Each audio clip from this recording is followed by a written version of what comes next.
treasure seekers. This is Blake coming to you live from New Mexico, and joining me as always from Washington State, it's Brent and Cody. How's it going, guys? Hello. I'm doing well. I won't speak for both of us, but I'm doing well. It was a very busy weekend, like nonstop action this weekend. Um, so I was kind of reflecting on that heading into the podcast, and I like had probably fewer dedicated treasure hunting hours this week, but I feel like I was able to make good. Like when you're limited on time, you're like, I gotta be efficient. Maybe don't get into as many rabbit holes. So that was nice. Nice. Cody? I'm also doing well. Feel free to speak for me, Britton. We're both just doing well. Yeah, Cody's fabulous. it's been it's just a busy time of year right now. We got a ton going on. Uh, but yeah, I'm really impressed with how much good stuff you've come up with lately, Blake, and how much time you're clearly putting into the treasure hunt right now. It's getting me more excited than usual. Yes. Last month or so has been pretty good. I felt like stressed at work like the last year and a half, and I don't know. This is some sort of calm period right now, which is nice. So I am able to dedicate a little bit more time to treasure hunting, which I guess is coming through in the quality. So that's good. Nice, nice, nice. Love it. Great. Should we dive into the news? Oh, here it is. Scared me. I guess we didn't decide who was gonna talk about this. I guess Go ahead. I'll do the first one. So, big announcement. If you've been listening to Calazars lately, you know that they're planning for Seeking Treasure Con 2027, which will be the 10th Seeking Treasure Con. We were there last year for the very first time and did a 30-minute talk just about our podcast and how we started. This year, we are going to be featured Thursday night of the conference in the Plaza showroom. And we will be hosting 1 or 2 games of There's Treasure Inside Family Feud. Yay! I'm so excited. Yeah, it's going to be awesome. So we're still planning it out. There's a plan to have probably at least one team of maybe some of the other YouTubers. I've already invited Matthew Hobbies, of course. So we'll be sending out some invites to some of the other YouTube people. But we're also going to have some audience participation, and we're going to need some surveys. So we're going to be building out a link at some point in the near future and sending that out to the audience, and hopefully we'll get at least 100 responses so we can have an official Family Feud game show. So be on the lookout for that. So Thursday night, Seeking Treasure Con 2027. Link to register for Seeking Treasure Con is below. Make sure you do that. There's only, I think, probably about 100 spots left. So if you've been delaying your registration for Seeking Treasure Con, or this is the first you're hearing about it, be sure to register. It's a super fun event, and it's going to be bigger and better than ever. I think we are all taking part in Calazar's games. Is that correct? We are. I'm scared. I'm gonna, I don't know, freeze and panic and just do terribly, but we're all registered. Yes. So if you guys want to meet the podcast, I know we met so many cool people there last year. It was shocking how many people we met, and the podcast has been growing a little bit too. So here's a good opportunity to hang out and talk treasure. Yeah, I'm really excited. The second bit of news is we do know that there is a JCB interview coming up. As far as I know, the details are still a little fuzzy, but this is going to be via the American Treasure podcast. So I know that like through, I believe the Calazar's Discord, they've been gathering questions for this. I don't know if the questions are still open, but this should be happening, I think, even this week. Yeah. Or maybe it was last week, but we're keeping a close eye on for when that interview comes out so we can do, of course, a debrief of all the new JCB content that we will be getting because it's been a while. We had reached out to JCB's team, oh my gosh, at least a month ago, maybe 6 weeks ago, asking for an interview. And he said that Jon won't be doing interviews until after the summer. So that's just why we still have not had our JCB interview. So just letting you guys know we are trying, and hopefully we can be getting one early this fall. Yes, but Dave Colonna is like a personal friend of JCB, so I guess he has direct contact where we have to go through the PR team. Yes. So we got filtered out, but we're trying everybody. Denied. So yeah, my guess is going to be something similar to last year where maybe there'll be a series of 1 year, or I guess at that point, 2-year interviews with JCB. So we'll see. Wow. That's crazy. Right. Let's dive into Horseshoes and Hand Grenades. All right, I think we got 3 Horseshoes and hand grenades lined up. I will kick us off with talking about Valentine's Day. Ooh. YouTube crush. All right, so a couple episodes ago, we were talking about together the 45th parallel and the 90 minus 90. Having that intersection in Wisconsin, and I had thrown out this concept of the Collins-Valentine line, which is border between Vermont, New York, and Canada on the northern part of those states. That's right along the 45th parallel.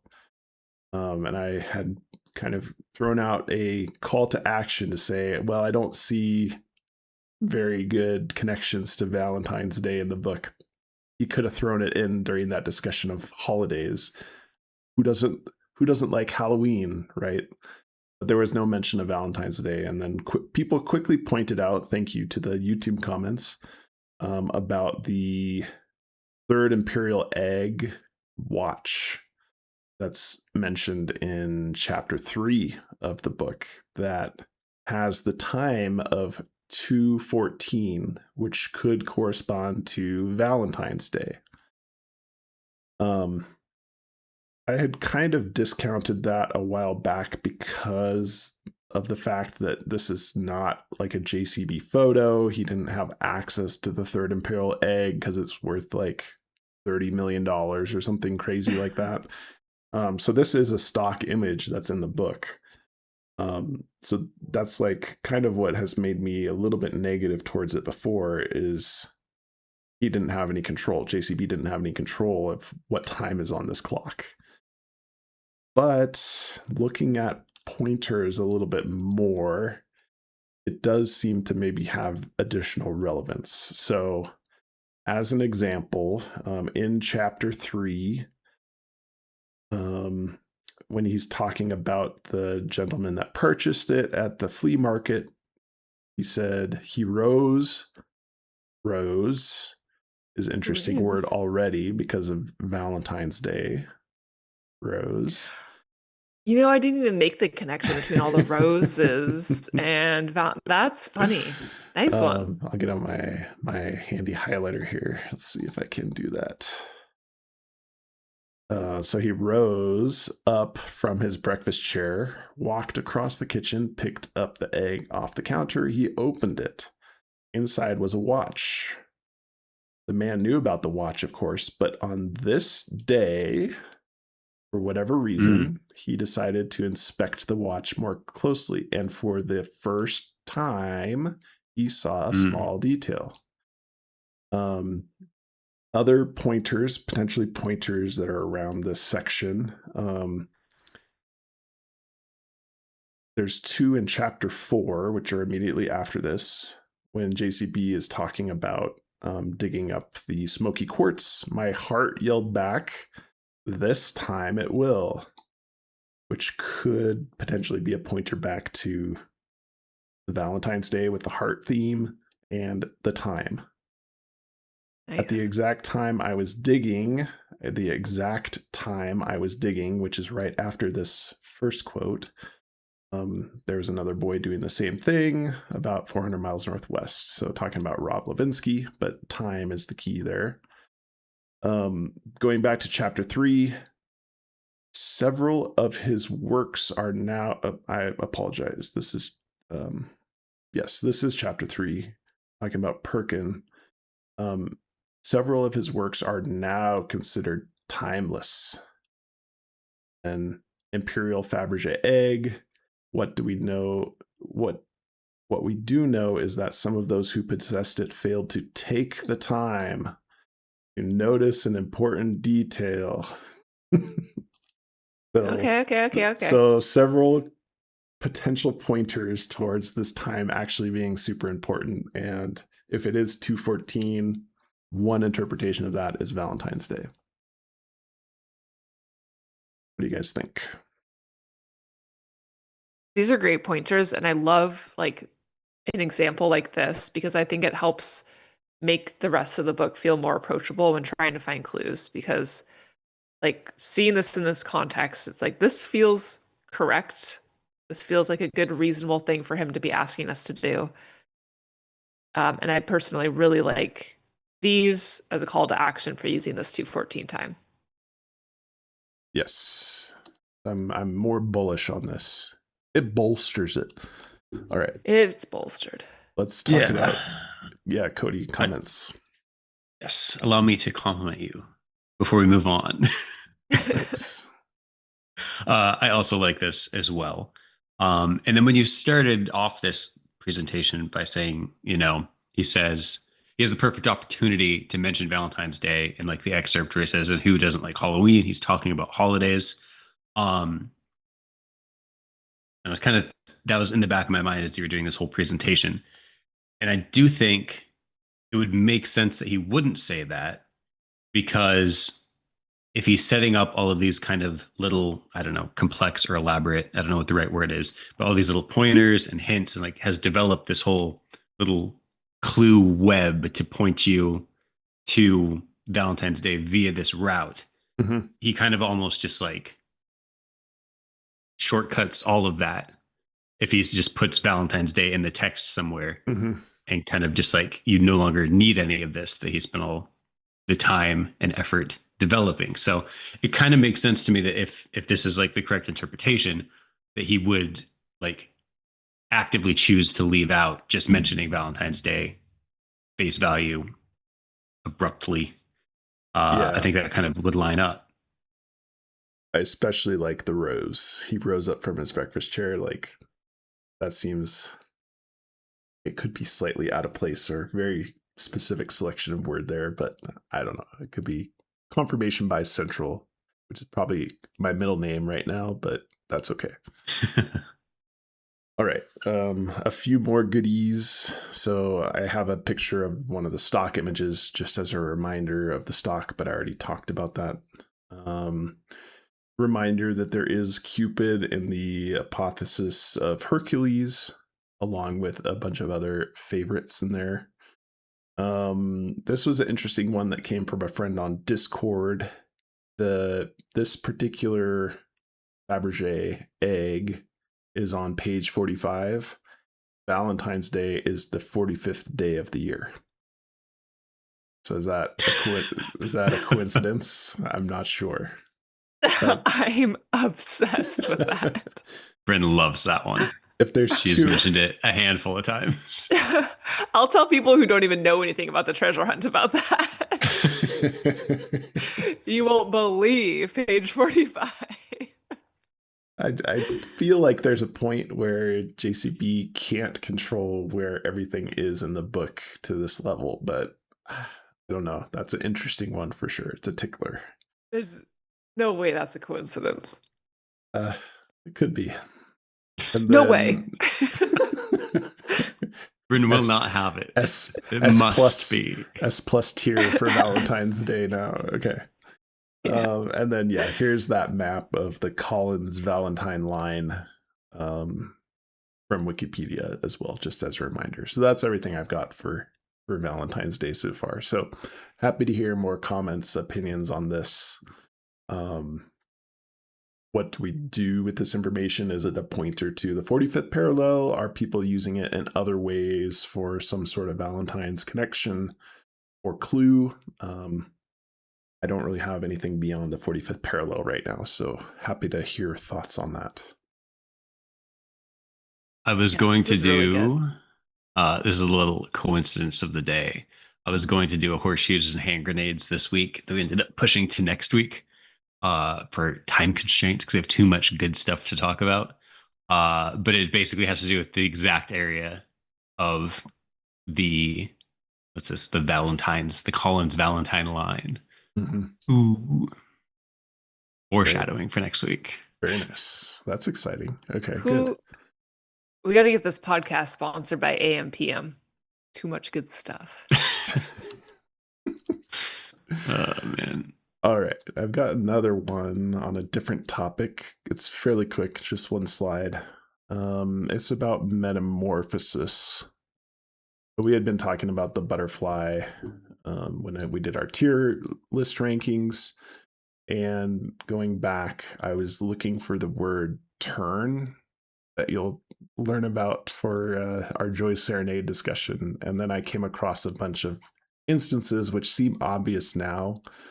I apologize. Is this chapter 21 that talks about all the Greek mythology? I think it's chapter 21. That's right.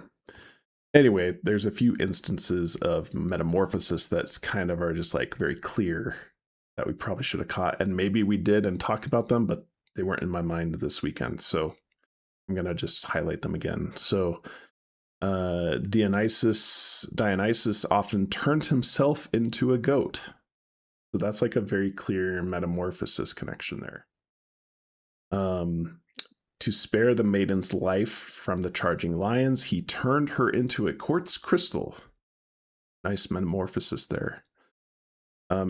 Dionysus was so overcome with her beauty that he cried tears of impassioned remorse. His tears fell onto the once happy maiden, turning her crystalline body into a purple amethyst. The butterfly's purple. Ooh, interesting. Purple theme. Pushed to drastic measures to avoid Apollo's advances and maintain her purity, she begged her father to turn her into a laurel tree. I can't. This just feels like in your face when you put it this way. It's like a duh, right? I know. Yeah. And then in Cleopatra's kingdom, snakes were believed to have powers for healing. This myth was based on the way that snakes live and move around. Snakes sleep and lurk in dark hidden places, which interestingly is also about the goats. They drank wine, laughed, and they met in dark rooms. But here's the metamorphosis part. Their emergence into the sun represented a transition from the underworld to the world above. Snakes shedding their skins was an allegory to the way medicine healed sickness and disease. So 4 metamorphosis connections, I would argue, in chapter 21. And then a bit more stretchy, I would say, but I want to point out a couple other ones, and I'm sure there are more in the book. I just haven't found them in my latest pass through yet. But this is about I think this is from the introduction, maybe. Studying the history surrounding each piece, talking about the treasure pieces, was like panning for gold. The researchers and I, with archival references in hand, waded out into the stream of time. Time, like water, turned over tens of thousands of pages of documents and left us with beautiful nuggets of wisdom. I would argue that's kind of like a metamorphosis, even though it's not in the biological sense. And then this whole section in chapter 2 about the water testing and the color change, I feel could be a loose connection to metamorphosis as well. But I'd run tap water in the test tube, add a couple drops of solution, and the tap water would instantly turn color. And then I turned and asked the wife if she would read the chart. She was not pleased. I shouldn't have read that. That's not a good connection. Anyway. Those first 4 were all from chapter 21, you said? Yes.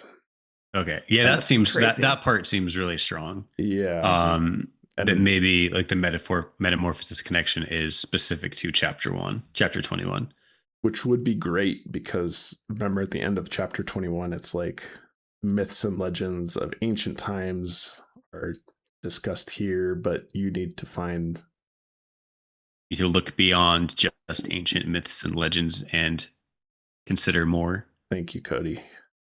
But I think that's close to it. Linking that to a metamorphosis theme maybe is a little bit more tangible because I did express frustration about what that line meant last time we talked about chapter 21. So now I feel like something to hang my hat on to try to look for beyond ancient myths and legends for metamorphosis connections. And I guarantee you there's a bunch of better ones that I can find elsewhere in the book. I just haven't found them yet. So if there's ones that people have in mind after seeing this that they want to share in the comments, I'd be grateful. Very excellent. So we think maybe all of chapter 21 and maybe the excerpt about looking beyond just ancient myths and legends and considering more, that could potentially all be pointing towards like something specific about butterfly metamorphosis. And we short-circuited that a little bit by learning about the butterfly early. That would be the first thing that comes to mind for me. You don't like that? I think we're in agreement that we haven't really found great butterfly specific connections. I mean, maybe the wormed its way inside my skull as like a caterpillar connection, but I've never felt satisfied about what we're supposed to do with the metamorphosis, particularly if it was butterfly related. I know you have the milkweed connection and a couple of monarch butterfly connections, but I've never been able to go beyond that with something that seemed tangible. I really like this because I feel like we got to the butterfly in a roundabout way, where like this feels like it could have been a very like this is the path you're supposed to take, like acknowledging metamorphosis here, and like still seems like there needs to be something else in the book, like you're saying, specific to butterflies. If that is then the route that was supposed to take us back to understanding the butterfly on that copyright page. Right. It seems like quite a jump to go from metamorphosis theme in chapter 21 to the butterfly on the title page, but I don't know. Great finds though. Yeah, the only other thing I can think of is I think there's a lot of potential for metamorphosis type stuff with like the Hopi tradition, connecting those. Okay. That being said, I wouldn't know where to go from there anymore, than I know where to go from the butterfly connection. So I really liked one of those metamorphosis connections was saying like from the underworld above, or I can't remember what the exact line was, but that I need to go back and revisit my Hopi notes. But that was either like origins hole at the bottom of the kiva, Hopi, or like a Katsina connection. Like the Hopi culture had this like emergence from the underworld above. So I really liked that as a connection to Hopi. Yeah, they had a hole at the bottom of their kiva, right? Where it was like that was the hole by which the spirits from underneath emerged. Nice. I had other connections to that too, and now I can't remember what they were. That would be a great connection. I mean, those kivas too, they met in dark places, which is referenced twice in this chapter 21. I really like that, Cody. My only concern is the phrasing of, and I'm just, this is off the top of my head, but I'm pretty sure the phrasing was look beyond just ancient myths and legends and consider more. Yeah. Wouldn't that just be another ancient myth and legend? Yes. Where we'd want to be looking for something more opposite of ancient. But recent. But the whole Hopi chapter is about Charles de Loma, which is modern times, would be an argument, I suppose. These traditions are still being... I mean, that's the point of putting the Hopi calendar and talking about all the activities that Charles de Loma is involved in, is showing that that is happening in the past and currently. I don't know, devil's advocate here. Okay. Yeah, I know we did a lot of butterfly maiden research early on, which would be kind of maybe a double connection to Metamorphosis. Mm-hmm. And what was the other thing I wanted to mention? Oh, going back to butterflies in general, I know that very early on, it was like the monarch migration. Yes. It was like a geographic tie that I think everyone was into. Mm-hmm. I don't think that ever bared any fruit. Not for us anyway. And I'm still interested in that monarch butterfly, like exactly 5 stages of, what is it? The cocoon. Mm-hmm. What's that word? I don't know. I don't know either. But the fact that there's exactly 5 stages and it's not just like sometimes 4 and sometimes 6, it's like hardwired in biologically, that felt crazy to me. And felt like something that could be maybe used somehow as like tying into a treasure thing somehow. Great. Bryn, you also have a Horseshoes and Hand Grenade. Too. I'm embarrassed to follow Blake because he had nice slides prepared, and all my notes this week are a little sporadic, but I was too excited because I've had this idea of 2/3 on my mind. It all was spurred from the Michael Jordan chapter 13, where he talks about 2/3 of the way through the season. And this reference being exactly on the page that is 2/3 of the way through part 1. So I'm like, that's too good to be true. So I've been holding on to 2/3. We also had the George Washington reference of 2/3 of his troops. So I just felt like there's something there. And I really liked that this like very specific 2/3 reference was in, the numbers chapter, what we're calling the Michael Jordan chapter 13 is the numbers chapter. So a few other like fun facts, if we can find some other references to 2/3, 2 and 3 in this chapter. I think right off the bat, we can acknowledge that Michael Jordan was number 23. So that seems pretty strong. He mentions the 2 cute girls looking my way. And then a couple sentences after that, 3 players jumped for it. The clock being at 2:34. So you'd have like 2:3 if you're trying to work the triangular numbers and this 2-3 theme. I had a steal or 2 or 3. Like that. That's solid. Anyway, so I was thinking through I don't think anything crazy is supposed to come of the triangular numbers. To me, I feel like he introduces the triangular numbers as a way to get us to this idea of triangles. Is probably I totally can buy that it would go more in depth, but I like the idea of that just being acknowledgement of we're supposed to do something with triangles here. So I looked up what 2/3, the significance of 2/3 in geometry. And what I found was the most significant connection is the centroid of a triangle. So finding the exact middle of a triangle. Too good to be true? Ooh. So let me just say a little bit more about the centroid of a triangle. The centroid of a triangle is the point where 3 medians intersect. A median. So I also liked that if we're talking about the medians here, a few episodes ago, we talked about all the references of half and middle in the book as well. Is a line segment connecting a vertex to the midpoint of the opposite side. The centroid serves as the geometric center of the mass. Oh, mass connection. I just found that now. Oh, it's all coming together live. And an exact balancing point of the triangle, the 2/3 ratio. The centroid divides each median into a 2-to-1 ratio.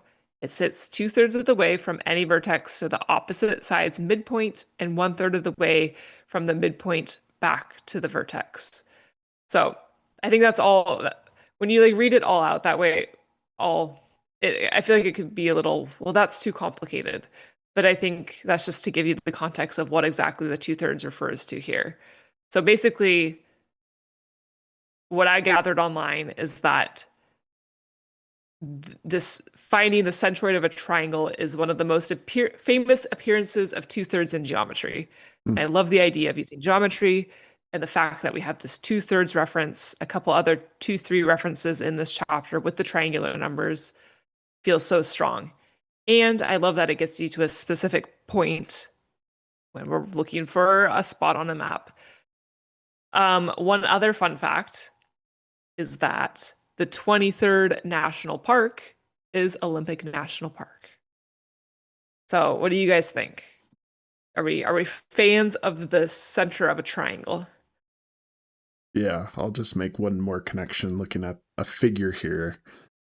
That 2/3 is interesting because it would make a perpendicular line off of a right triangle, which we've always flagged that word a plume as being like a plumb line, and that would be a nice plumb line off of a edge of a triangle straight up or straight across. So just one more little goodie in there. But I don't know, I like this a lot. As you know, I'm obsessed with triangular numbers, so it just feels like something tangible to use with it. And I tried to make sure, I'm like, is this AI just telling me what I want to hear? Because nothing makes me more frustrated than that. But it seems like this is just a very standard, locked in, pretty well known thing in the world of geometry. Yeah, what do you think about treasure hunt travelers not thinking there's much to the triangular numbers? They're not overly plussed by that. I can see where they're coming from, and I think maybe their approach to that was like almost what I was just saying, as far as like not wanting to make it anything super mathematical. I was surprised how quick they were to dismiss that the triangular numbers were like intentional whatsoever. I feel pretty strong that the triangular numbers are intentionally placed in there. I do like the idea of them just being like a high level concept of triangles. Yeah, I would also be satisfied with that as a solution if that whole triangular numbers thing was just like set the triangle thought in motion. Right. Plant the seeds of the triangle. And we do know that there is, according to JCB, one or two clues that can get you to a pretty exact location, and a geometry based one would be one of those things. So if this theorem is correct, then if you could lay out 3 points somehow, you should be able to triangulate to the center of the triangle pretty exactly. But how do you come up with those 3 points? I mean, are those boots on the ground 3 points? Are they on a map 3 points? I don't know yet, but just going off that theory, this would be one explanation for a fairly exact location. Bryn, was the 2/3, you said the quote with the word 2/3 in it was 2/3 the way through the book. Is it like exactly 2/3 or like roughly 2/3? Exactly. Wow. That's interesting. So it's on page, I believe, I don't have it right in front of me. I believe it's on page 119. And so like if you take the page numbers, subtract 9, like if you're counting the numbered pages, I'm gonna talk myself into a hole here. But yeah, it was exact. There's a way to make it exact. All right, cool. Yeah. I don't want to say something and then everyone's gonna say I said something wrong. So that's super interesting. And then also, if it's also true that the Fabergé clock that says 2/14, February 14th, is on page 45. No, that's not true. No, that's Blake? correct. You're just already shaking your head no. Yeah. I'll enter when I'm ready. I was just going to say, if both of those are true, it seems like we should be on the lookout for other instances where something to do with numbers or dates or times lines up with a specific page number again, because now we've got kind of a track record of that. That's the part I'm negative about, is like, I don't think JCB could easily make that work out as soon as we start adding more and more on there. I mean, if we think about the Olympic rings and that being on page 136, which is the first 3 triangular numbers, we think Bryn's connection to being 2/3 through the book, that lining up with the Valentine's Day. Now that's 3 instances of having very specific content on very specific pages. I think that gets challenging exponential as more and more instances get identified. I think from the puzzle designer standpoint, that would be challenging, but I could be wrong. I would not expect that. Okay. I would think from a puzzle designing standpoint, that wouldn't be that challenging. Because he also has, I mean, if say he even has these 23 chapters all written out, he can organize them more or less however he wants. He can move whole sections of the book around so that it fits the right page number. In some he could start part 1 on page 19 if he wanted, which is exactly what he did, right? Doesn't it start with like 19? Yeah. I don't know how much moving of sections. I mean, we could just go through the chapters and say, I mean, because he does have the segues between chapters that are trying to tell a story, but maybe it falls apart in the middle of the book a little bit. Okay. Yeah, I see both sides of it. I'm starting to panic with my math. So what I have in my notes is that page 119 is 2/3 of the way through part 1, and somehow I got part 1 being down to 179 pages. So then 179 divided by 2. Divided by 3 times 2, then we get you to 119. Yeah. But I'm trying to figure out how I got to 179. Part 1 stops at page 198. So if you subtract 19 from that, you would be at 1. Okay, so that's what I did. So 181. No, 179. You're correct.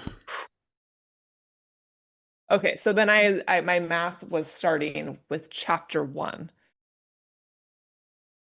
That chapter 1 through 23 is what I used. So it'd be exactly 2/3 of the way through the first 23 chapters.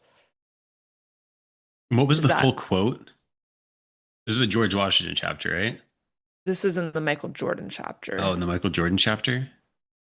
Oh gosh, let me go back to my notes. Oh, I can pull it up too. In fact, 2/3 of the season had gone by.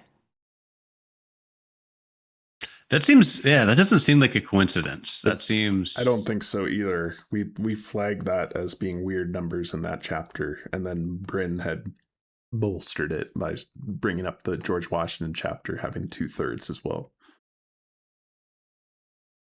And a steal or 2 or 3, and Michael Jordan being number 23. There's 23 chapters in the book. I think that seems like more than just a coincidence. And yeah, the steal 2 or 3 in particular added on to that. Yeah. A lot to think about there. Excellent, Brent. Very high value. I also, when Blake first threw in the addition of the clock at 2:34, I will say I was like slightly dismissive, because if that's part of the sequence that we're talking about otherwise. But then when you look at it, if the key here is a 2/3 ratio, I mean, you get the 2/3 with the colon right in the middle. Right. Like, which is I don't know. There's some which is a way to represent a ratio is with a colon, if you remember your middle grade math. Middle grade. I just feel like we're finding some things, and that's very exciting because there's a lot of time spent on the treasure hunt where it's just like going in circles, at least for me. So it's exciting to feel like you can kind of grasp onto something. Yeah, let's just say we've got a new entry for the tier list. Ooh. Yes. Yeah, more discussion about 2 minutes 34 seconds. Walk next week. Ooh. In the hopper. All right. Let us dive into the mailbag. Mailbag. We've got mail. Bryn, you have the mailbag, which is now YouTube comments bag. The number of comments is amazing. I love how involved people are. It does make it very hard to choose some comments for the mailbag, though. So thank you for everyone submitting their comments. The first one is from Relikbyte. This was very short, but I love it a lot. They said, I tune my violin with the A string. So I Googled if the A note is like the main note you use to tune an instrument. And AI told me, yes, the A note is the universal standard for tuning most instruments. Really? I thought it would have been C. A note, a tone of a tune. One of you looks like Cody's gonna do some double checking here. Let Cody verify, but I thought, I read that comment too, and my mind immediately went to the G string, that I had talked about last time. My bad. I'm glad you interpreted that correctly. It looks like you're right, because I was thinking middle C would be like the note, right? The big one. But it says the note most commonly used to tune a musical instrument is A, specifically the A above middle C. A4. Which would fit the A note scale, the 5-bar scale, very nicely across the United States that I showed. That's true. C. Oh no, that'd be C, E, F, A, C, E. So it's like the second bar. Okay. It would be the in between the second and third bar. Yes.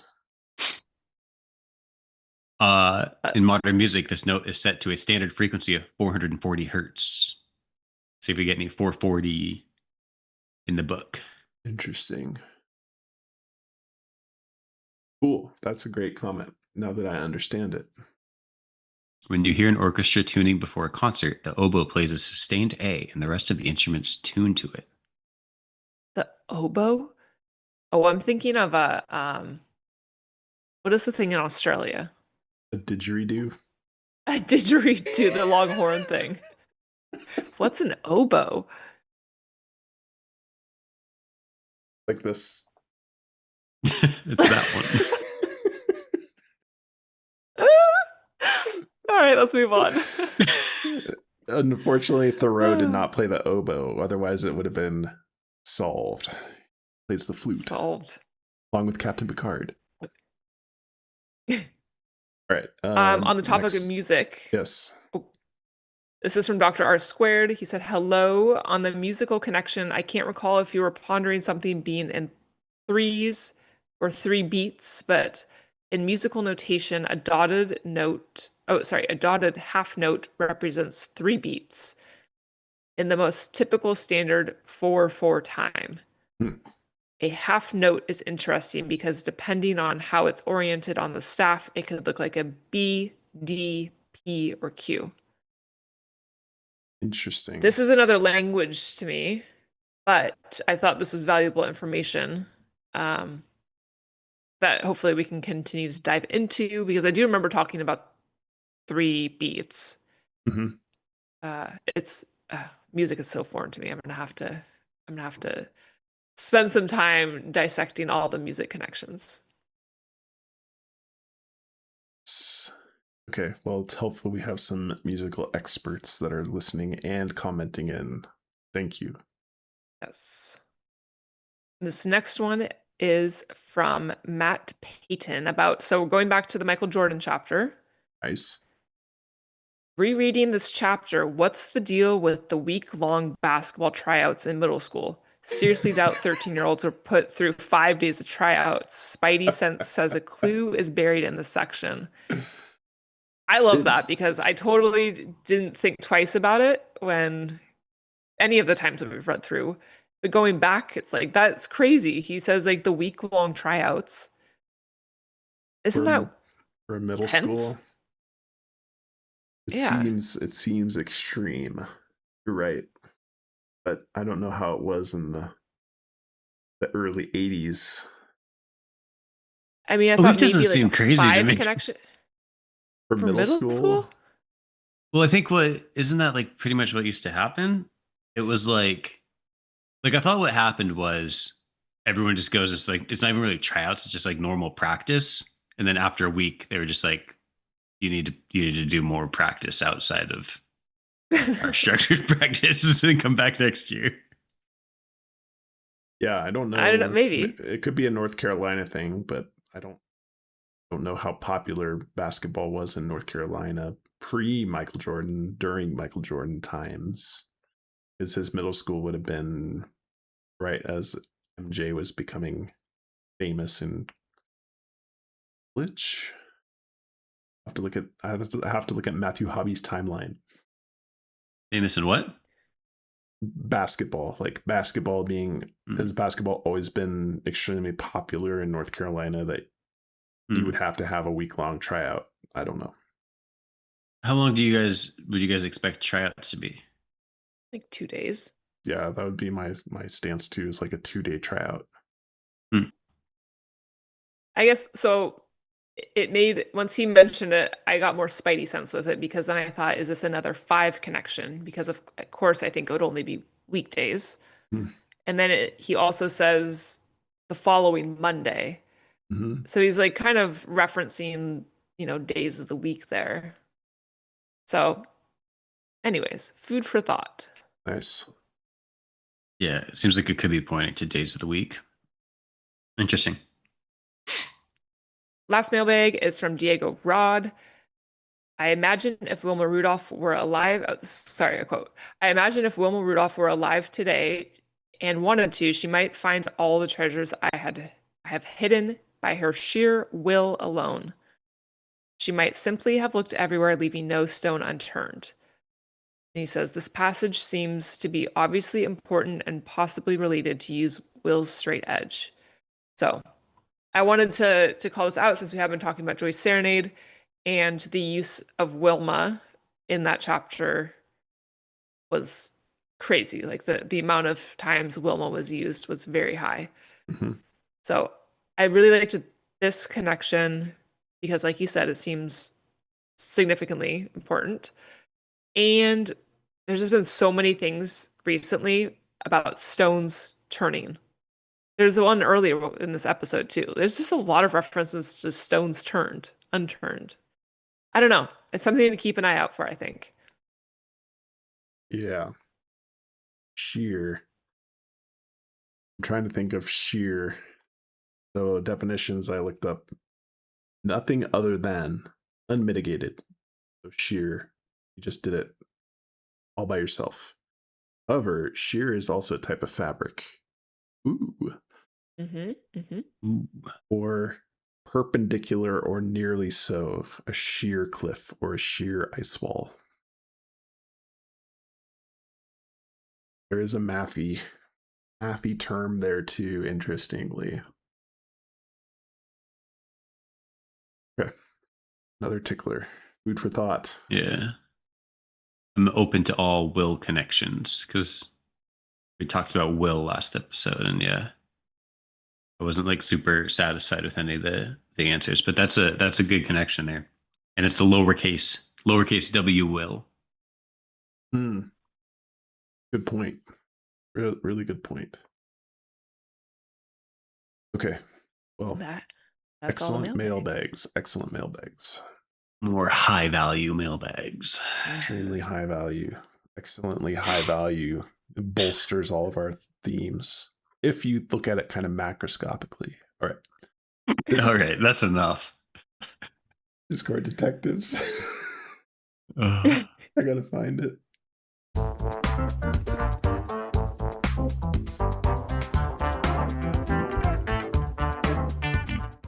All right, I have Discord detectives today, and I'm going to be talking about treasure hunt travelers. Even though they're our enemies right now because they don't like triangular numbers as much as we do. You scared me. They're our friends and everything else. So, and there was a hand theme episode that you haven't watched yet, which is Insanity, because I sent you a text that had like 10 hands on it, and you didn't respond. I know. You did respond, but you didn't watch the episode yet. So I will it's cover been it here. a very busy week. All right. Let me share my slides. Go. So this is about a heart and hand theme connection. So we had talked about the heart recently being reproducible by Midjourney. That is not the important part here. The important part is revisiting this little tiny symbol that you can see on the bottom left of the heart from this AI heart generated image, and the fact that it looks like a hand. So again, this is Treasure Hunt Travelers that just talked about it this week. Link will be below. If you aren't subscribed to Treasure Hunt Travelers, you're doing yourself a disservice, in my opinion. So this is the picture that Treasure Hunt Travelers had from the physical book here that zoomed in. This is the picture that's from the ebook, as compare, contrast, different versions of it. Suggestion that this looks like a hand. That has been discussed before. The interesting connection that was made by Laura is this, that it looks interesting. We had an audible gasp from Bryn. Is that it looks like the hand that Rob Levinsky is using to hold his flame gold piece. And this is the only like photograph of a hand in the book. And then bolstering pointers. Rob is always on the hunt. Most days, Rob gets to hold in his hands some of the most valuable... Ooh, that's pretty. Some of the most valuable rock and mineral treasures that have ever been found. And then more specifically, the 5 gifts, talking about the 5 gifts of Hathor, the 5 gifts were represented by the 5 fingers of each person's left hand. Sure enough, what we're looking at here is 2 representations of a left hand in the same orientation. So, what do you think about that? A treasure to hold. Treasure to hold. Very good, Cody. This was the picture that I had made the connection from Joy's Serenade, okay. The line "A treasure to hold." Okay, very nice. Very nice. So, yes. Anyway, I think this is very interesting. I mean, it's not a 1-for-1 facsimile, right, of what this other coin / circle / disc is, but I don't know, it seems a little uncanny, I would say. Yeah. So that's like I guess I've kind of thought that was just like a little AI weird artifact. Yeah. But seeing it next to that, the Rob Levinsky hand is pretty interesting, actually. With the, as Cody was saying, a treasure to hold, I like that, plus at least the first quote here out of the book. Most days, Rob gets to hold in his hands some of the most valuable rock and mineral treasures. Is it a pointer? Seems like it. And suddenly you guys are in on my hand theme. Yeah. So be sure to check out the Treasure Hunt Travelers for more details and discussion. I'm just kind of going at a 36,000 foot view. Laura does a good job of collecting quotes that I've collected a subset of them here. Here, the boys studied the striations. This is talking about Rob Levinsky. So her thesis is that Rob Levinsky is actually pointing to the treasure in some way as a location. And I'll get to that after this slide. His dig site was an old, worn-down hillside. Here, the boys studied the striations of the 300 million-year-old sandstone that marked the area. He searched for evidence in its grooves. He knew if he looked closely enough, these markers would point him to the hiding spots of the fossils scattered around. That boy's name was Rob Levinsky, and he was following the clues wherever they led. Rob Levinsky studied the paths of others, then blazed his own. So certainly these are quotes that we had kind of picked out as like in the blaze your own path, but with additional context now of maybe this hand being important. Young Rob had already won the hearts of the elder members of the Columbus Mineral Society. And that will come into play shortly. Just as he had withstand sandstone formations, Rob looked around, then chose the line he wanted to follow. He examined each path closely. The evidence all pointed in one direction. Rob had left a trail like breadcrumbs for his colleagues to follow. Okay, so I'll come back to this slide in a second for commentary, but kind of how they're using this. Yeah. Sorry, I just wanted to call it the left, if it's a left hand, to left a trail. Oh, I should have got my highlighter out. That would have been a good one to highlight. Very good. Left a trail, left hand. Nice. So the way they're using this, and this was from one of their earlier episodes, is they're using half heart, because there's a couple references to half-hearted. They're using half of the heart AI image as something that looks like a trail or part of a trail or road that they're interested in searching. They have a location, boots on the ground, that they've been searching, and actually we're just there over the past few days, and we haven't heard a final update. I know they were there for 4 days, and at the end of day 3, I think they had posted an update that they still hadn't found it. We haven't heard an update after day 4, so Ooh.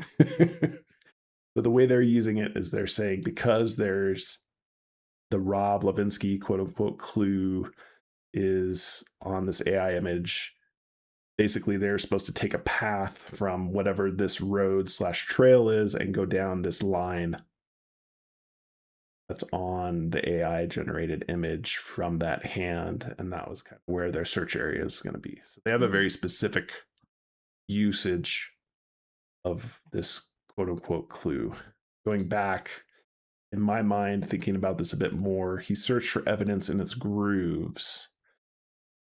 He looked closely enough, these markers would point him to the hiding spots of the fossils scattered around. And this is talking about sandstone. And so in my opinion, like the Hopi calendar, for example, this could be a connection to, let's say, grooves and markers that are kind of carved into the stone texture of the Hopi calendar. What do you think of that? I like that connection. Hearing you read that tickled my spidey senses, if you will. Mm-hmm. And I looked back, it's the last sentence of the book, at least of part 1, right? If you and I and the people around us chose to groove to the heartbeats of our own collective hunts, it will surely be the most beautiful song we ever know. There's more groove and heartbeat. Okay, groove and heart. The other thing that's in my mind grooved is the magnifying glass. For those pointers, I don't know. But I kind of like the Hopi calendar. And if you could imagine, like, Hopi calendar is like those letters for antler, and whether or not it's antler is obviously debatable. What if the overlines and underlines were like 6 very discrete names, places in your search area, and then you would look at those and either go north or south of them, or the direction that the line is comparatively to 6 locations that start with those letters. I don't That's know. clever. That's an interesting way of using it. Like if there were like say 5 mountains right in that area, and it was like mount something that started with Antler, and you're like north of some of them and south of some of them. Right. But I like Yeah, I really love. Go ahead, Bryn. It gives meaning to the up and down. Mm-hmm. Yeah. And maybe it's not up and down, it's like direction, because JCB could have picked a lot of different letters in those month names. And so the orientation of them, in my mind, matters if this is a way to use them. Anyway. Also with grooves, I'm picturing like the grooves could also be the stones in the heart, inside the heart image. Since we're also having the Yes. heart references. Is Right. that what they were saying? And I think that's more along the lines of Treasure Hunt Travelers, is that these lines are important because there's two of them, let's say, and then you look at the one that the hand is by, and it fits what they already had in mind as half a heart. So they were able to hone in on something. If that's incorrect, I'm trying to think about other interpretations of how to use those grooves. But you're right on track there. That's how. Sorry, I totally missed that. Laura and Randy, I don't think I explained it, but they explain it very clearly in their podcast episode. So I don't know. That's I think it's a really cool connection. Right. Yeah. Very cool. Let's see here. I guess we are going to do a Serenade Part 2. I shall stop sharing. Okay. All right. Maybe I'll start sharing right away. We will be right back. Bryn, you hadn't had a good chance to work on Joy's Serenade from our last episode. You had good commentary, but is there anything that you want to go back to or start with in terms of Joy's Serenade? You have priority today just because we didn't hear from you too much last week. Yeah, I do want to just go back to as the turning square or any arc may align at a proper point. Okay. And I don't necessarily think this is like, I don't know. I keep, it just continues to be in my mind, so I wanted to talk about it. I really liked, so when we're talking about the triangular numbers, this just being a concept of using triangles, not overcomplicating it. And then I really like that the Pythagorean theorem is exclusive to 90-degree triangles. Mm-hmm. So we have the strong connection with page 90. Not necessarily like a big fan of this, but I thought maybe that could be something cool to do with like a right triangle versus right versus wrong, like the wrong way on the basketball court. I'd like that the Pythagorean theorem uses squared numbers. Of course, we're talking about a turning square. 2/3 reference would be, potentially 3 sides of the triangle. I think what made me like most interested in this is that we have the super strong Pythagoras reference at the beginning of Joy's Serenade with the molten tone of a tune. Okay. Like that feels like wildly on the nose for it not to be that. Mm-hmm. And then I don't know if you had the picture, Blake, of like the square, like turning the area of the square turning around the triangle. No big deal if not, but that's kind of where I was going with the turning square. Like you get a square of area off each side of the triangle, and it's rotating around for you to get like this area then off the hypotenuse. And so then I was thinking about you would use, a squared plus b squared equals c squared. So then you'd be using the square root.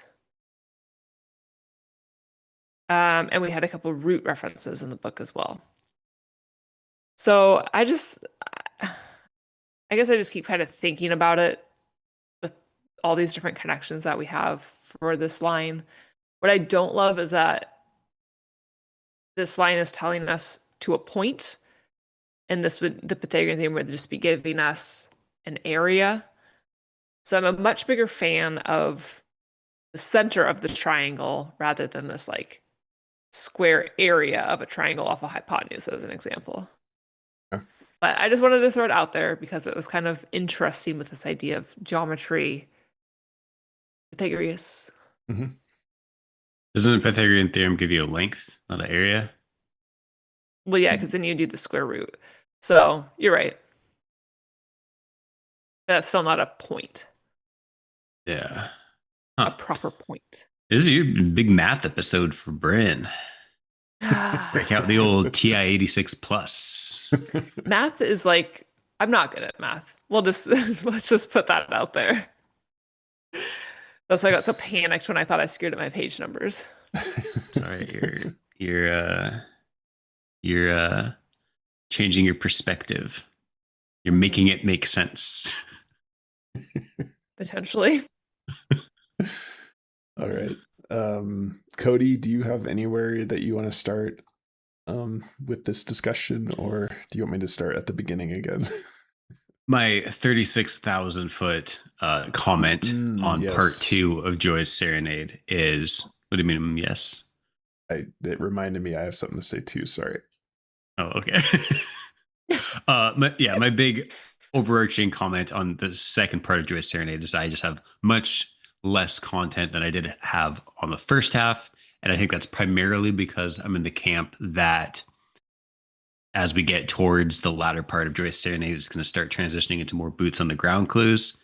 So it's a little harder to speculate or make connections. And I think you're going to need some other context there. So that's my big disclaimer, but I've still got a handful of things here to talk about. Other than that, I'm down to do whatever format you guys want. Excellent. It reminded me, Cody, that I forgot to talk about 36,000 foot view ideas last time when we started Joy's Serenade. So just a couple.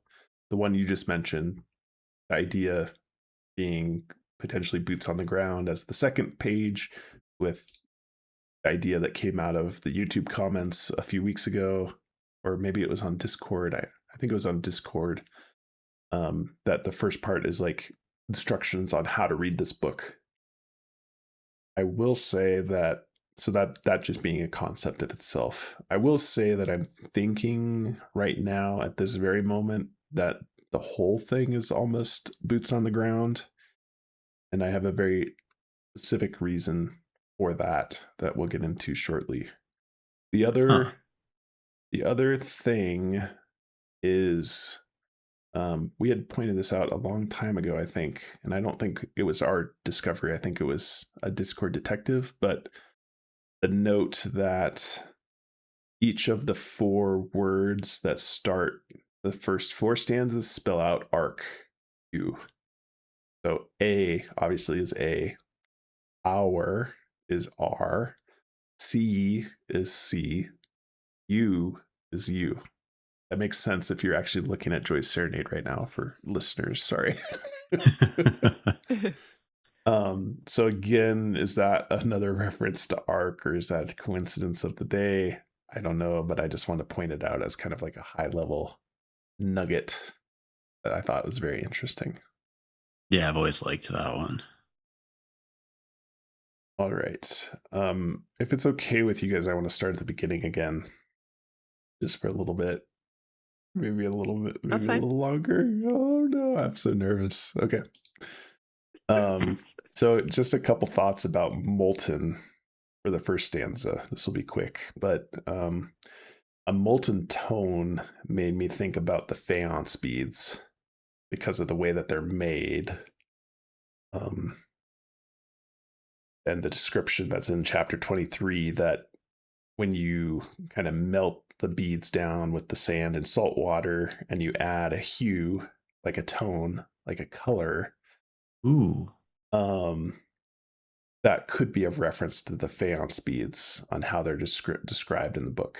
So that was just one fun tickler, I thought. Someone else mentioned, I don't know if it, I don't remember where I saw it, if it was in a comment or somewhere else, but yeah, someone else made a similar connection, and I really liked Okay, so that maybe because yeah, the description of how the beads are made Mhm. does feel like it could be teed up for a clue for sure.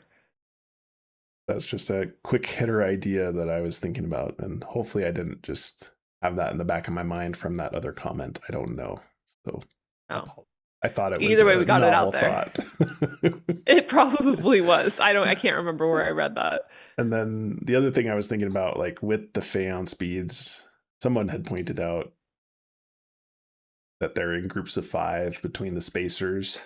So then I was like, molten tone of a tune, is this some sort of music? But the color pattern is the same for all sections, so it can really translate into music. So I kind of lost steam after that. But anyway, just another way to think about molten that I thought of associated with tone as like color, which I thought was interesting.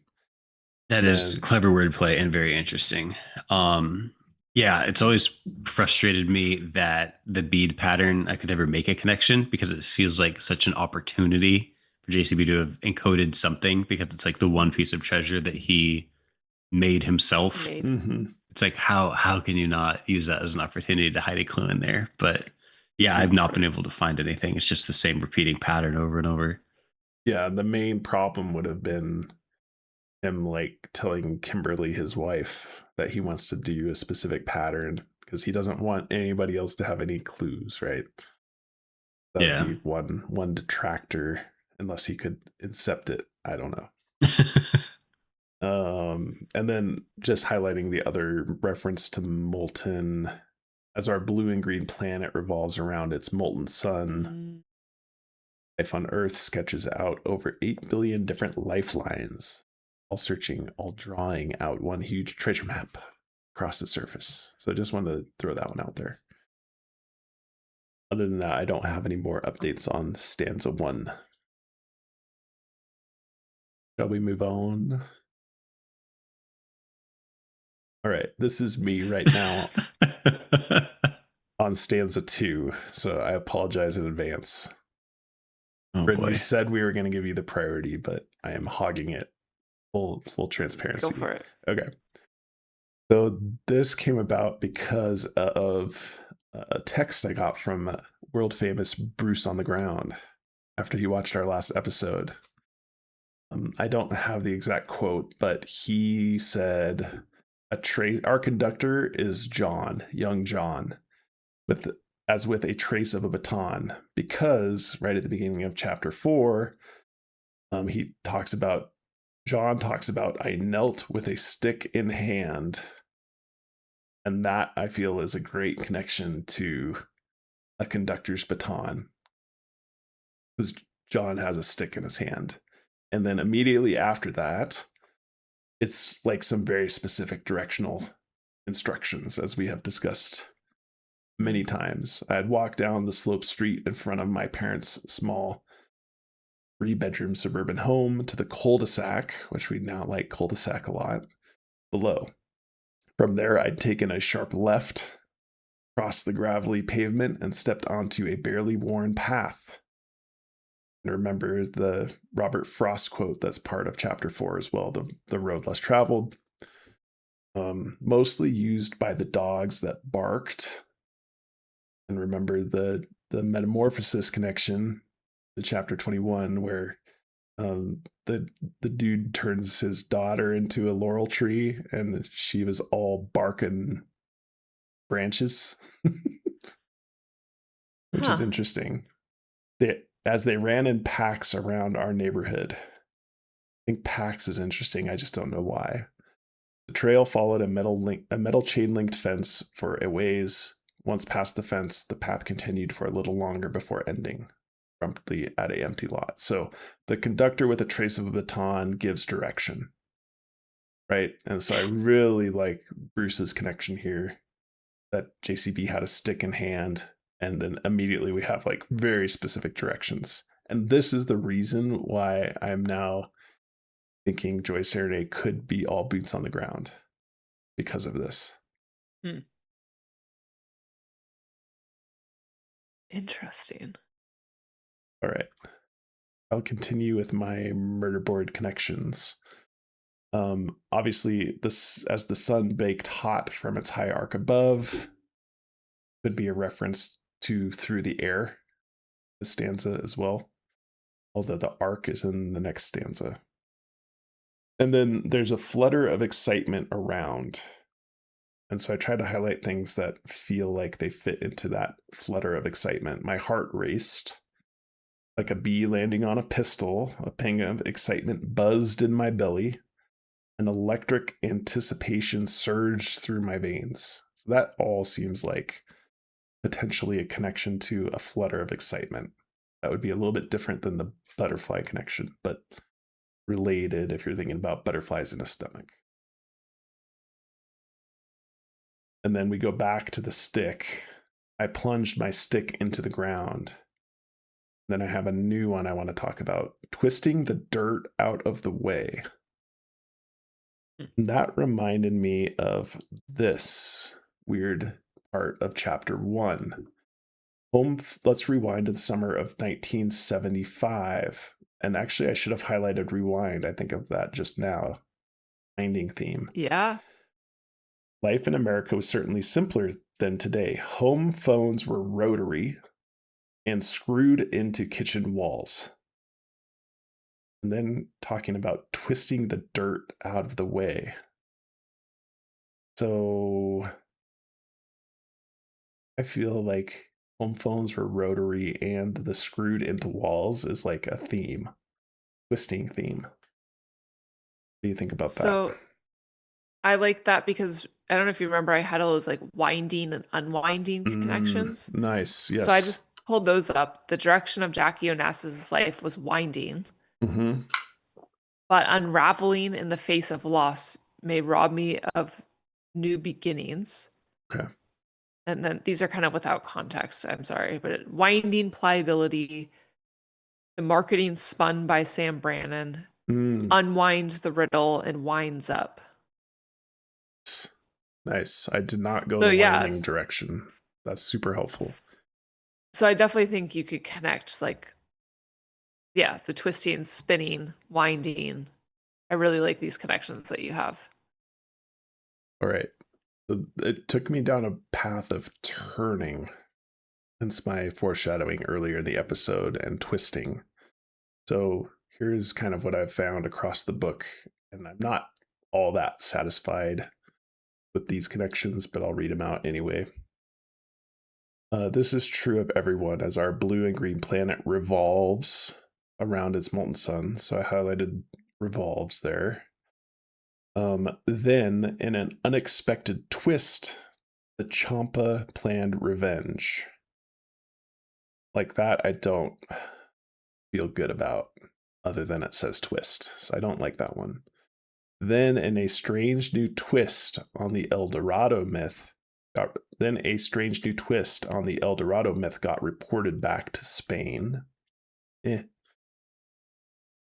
There were many twists and turns during her life, some grand, others bitter. So that's talking about Jackie Onassis, Bryn. I like that. Because you have a lot of wines in there. You know what? Sorry to interrupt really quick, but it's just, I got really excited thinking about, I feel like I may be more excited about these than you are with these twisting and everything, because remember go ahead. No, I think you're going to say exactly what I'm thinking. In the introduction, when he's like, if you don't want to find the box, like it's a straight line, right? Yes. So this would be the opposite, is the twisting. Mine is different. And turning. Remember the pickle connection? You have to untwist a pickle jar.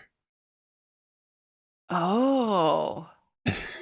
Yeah, I need to, I don't know if we can search for the line with the pickle, but I would be, yeah. Nice. Cody, are you able to find the pickle line for us? I will find the pickle line. Okay, I'll keep going until you do. This one is interesting, actually. So as the infection became worse, Wilma lost the use of her limb. The virus began to slowly bend, and twist. Disclaimer, I don't like the fact that she's being injured here, but I like the treasure hunt theme. began to slowly bend and twist Wilma's leg. And then Wilma jumped over a sprinkler and landed awkwardly in a hole on the other side. Her ankle contorted violently with a pop. Teammates rushed to examine her. Her ankle swelled and turned blue. The training staff was called over. Despite her twisted ankle, Wilma refused to let her thoughts turn towards doubt. Then I'm just going to skip down, talking about the shipwreck chapter. 30 minutes later, and less than a couple of 100 yards out to sea, Vanesca knew this Pampero was too fierce. Its swell was too large. Getting to the Lalouse was never going to happen. Vanesca raised his hand and gave the signal to turn their boat back. Turn. Captain Vanesca turned, took out his telescope and aimed it at the bay. Some 3 miles out, the bow from a small figure of a ship had turned seaward. So, interesting turn, twisted, and 2 references to swell. I found as a potential new connection. I love it. I love it so much. And then going to the George Washington chapter, then an incredible plot twist occurred. Story of George Washington. And then, of course, the classic Wilma, leaving no stone unturned. So I feel like these are a bit stretchy, but I really did like the connection to this mysterious line about the twisting, and maybe I like it connecting to winding better, Bryn. I don't know. I think it all goes hand in hand because, I mean, more than anything, I love this connection. I mean, rotary phones screwed into the wall. Like, that's 100% connections of like revolving. Yeah. Turning. Yeah. So that's how I fell into that Metamorphosis rabbit hole, because when I started doing turn, it was turned into a laurel tree turn. Yeah. So it was like all connected here, but I feel like the Metamorphosis is different. Cody, yeah, this feels more like directional for sure. Mm-hmm. Did you find the pickle, Cody? Sorry, I got too excited. No, I was in a pickle. Just a few weeks ago, I began my sales job totally unprepared. Oh. So from the sales chapter. So there was somebody else that had wrote in a pickle connection to the Jackie Onassis chapter, and it was about the president's brief. Remember? Oh, that's right. That was called the pickle. Sorry. Thank you, Cody. That's a good clarification. I'll have to go back and find what pickle means for the president's brief in the Jackie Onassis chapter. So that's not a great connection, as great as I thought it was. I love this twisting, turning. I'm trying to picture, like, what does that mean for this? Because it feels like instruction and directional. Whereas if it's just a concept, like that's, like, what do you make of that? Like, of course, we're going to create some sort of winding route. Mm-hmm. So interesting. Food for thought. Oh, I got more. Spin. When he returned, this is about Seth Gold. When he returned from Hakone to North Carolina, Seth decided to create a new spin on the traditional Japanese puzzle box. I pretended I was Larry Bird. I would back my invisible opponent up, then spin and shoot a fadeaway jumper from the court. And remember, there's the half hook in this section as well. And then the Amelia Earhart mystery. She loved to bend a phrase. So turning, bending, twisting. I don't know. Rabbit hole. As you're speaking, I'm adding a whole new tab to my Lion Share Clues document. Yes. Called turn/twist/spin/wind. Maybe you just revolve. Like, what would that just be? Revolve. Revolving. What was that? Rotate. Rotating around its molten sun. Mm-hmm. Yeah, that's the first one. Revolves. Sorry, revolves. Revolves. A revolving theme. Yeah, there's totally something there. All right, I've got one for for Cody now. I'm excited. Here, I dug and dug and dug. Digitrio. Is that a Doug trio? Is it a Digi trio or a Doug trio? Pokemon. It could easily be a Doug trio. I came up this was the last time I said these names. I was like 10, and they're probably wrong, and I stuck with them. So this is a new rabbit hole I'm going down. Doug trio. Doug trio. Why did he say he dug 3 times if it's not referenced to Doug trio? Because their finger-sized rocks. And their finger. I had an arrow that said finger-sized rocks. That's crazy, right? And then the chapter before we have the far-fetched reference. So now my rabbit hole is. I don't like this. I don't like that this makes a lot of sense because it just goes against some of the assumptions I've locked in here. Is there a Pokemon reference in every chapter that's hidden? I don't think so, but I'm going to be on the lookout. So if other people have found interesting Pokemon connections in other chapters, I'd be curious. But I think this is a woo-woo. But that Doug trio is very awkward now. Yeah, that one's... That's crazy. That one's something. Oh, sorry, guys. Okay, I've got a little bit more here. This is the last major one. My heart raced, rose quartz, like a bee landing on a pistol, a ping of excitement buzzed in my belly. An electric anticipation surged through my veins. So this Octavio Ocampo image that's in chapter 20 kind of is like a butterfly going to a flower. The interesting thing here, in my opinion, is this is right next to the lion atop a mountain of decaying catnip. And then immediately in chapter 4, I shared a memory when I was a kid. I dug vigorously in the dirt looking for beautiful crystals. There's kind of a callback to the section that talks about the bee landing on a pistol. And a flutter of excitement, that would be nice because this is like a butterfly / moth, right?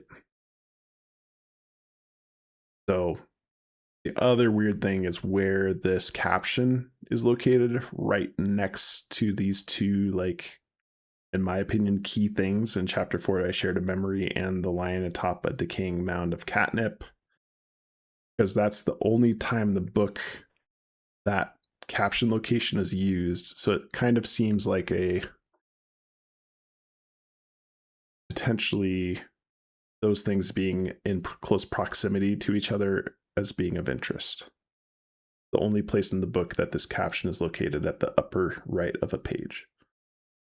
So did he want to put that caption for this particular perspective image next to that section for a reason? I don't know. That is a really good point.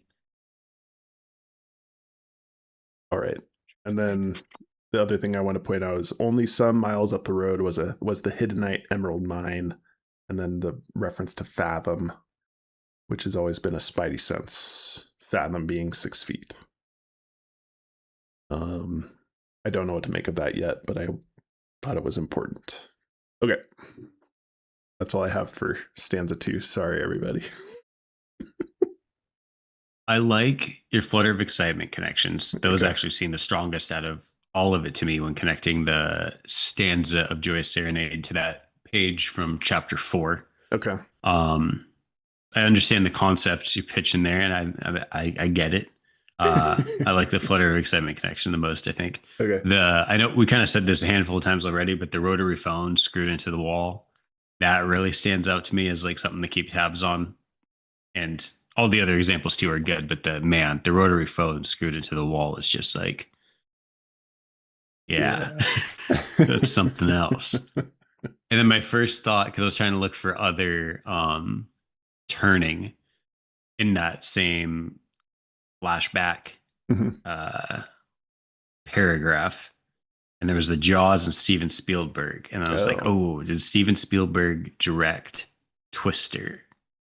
He was did not, but he was executive producer on Twister in 1996. Interesting. Huh. Interesting. Nice.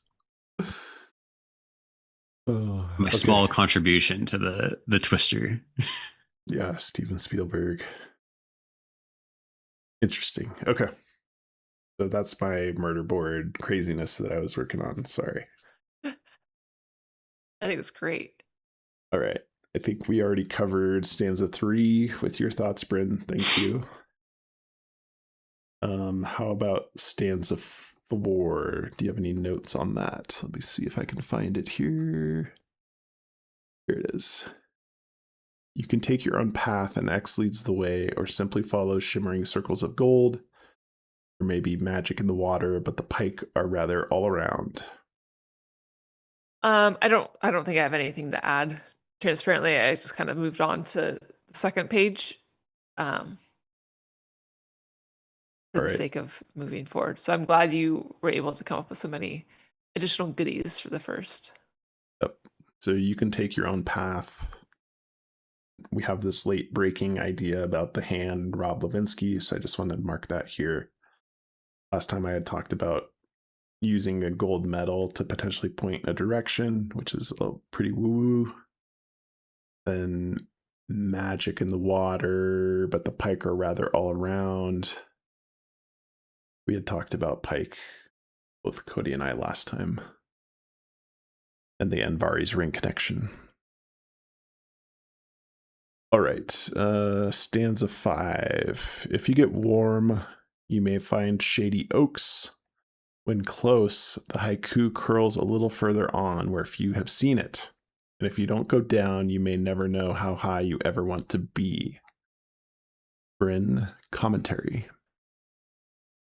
I mean, right off the bat with warm, I don't think this is anything new or novel, but just like the idea of like when you're a kid, you're like, oh, hotter, hotter, you're getting hotter. Mm-hmm. Like kind of just like what is the play on words there as far as like, yes, he's I think very much telling us like if you're getting closer, but then also what is the significance of hot here as well? Yeah. I think this is definitely one of the main arguments for like boots on the ground starts now because you're getting warmer. I love that connection. Cody, any thoughts on stanza 4? Is that all you got for stanza 4, Bryn? No. All right, Do you want to do first line. stanza at a 5. time each? Or stanza 5, yeah. Oh, sure. Yeah, I'll just go through all my notes. Yep. The shady oaks. This is a stretch, but I was just thinking about like is this potentially something directional? Just because if you think of like there's always like if you're out in the woods, you can find north by like what side of the tree is the moss growing on. So I was just trying to think through, is there anything directional here by thinking of shady oaks? I don't love it, but it just seems like, especially at this point in the poem, I don't think that direction of like north would be particularly helpful. But anyways, that was a thought I had for shady oaks. I have absolutely nothing for curls a little further on, and it drives me nuts. This is probably like the one part of Joy's Serenade that gives me the most grief of anything. So I'm super excited to hear if you guys have good thoughts on the word curls. Maybe this fits in with twisting and turning. Yeah, nice. Okay. Here we go. I mean, And then if we're thinking about like boots on the ground, though, it could be like a twisty part of a path, right? If you could figure out, yeah, where the haiku is, maybe. Sorry, go ahead. yeah, it just feels like such a specific word. Like out of context here. Curls? Mm-hmm. I don't know. Okay, so then if you don't go down, you may never know how high you want to be. So of course, a couple things that immediately jump out here, like, is this a latitude thing? Is this an elevation thing? Of course, this could be a much more smaller scale, boots on the ground as well.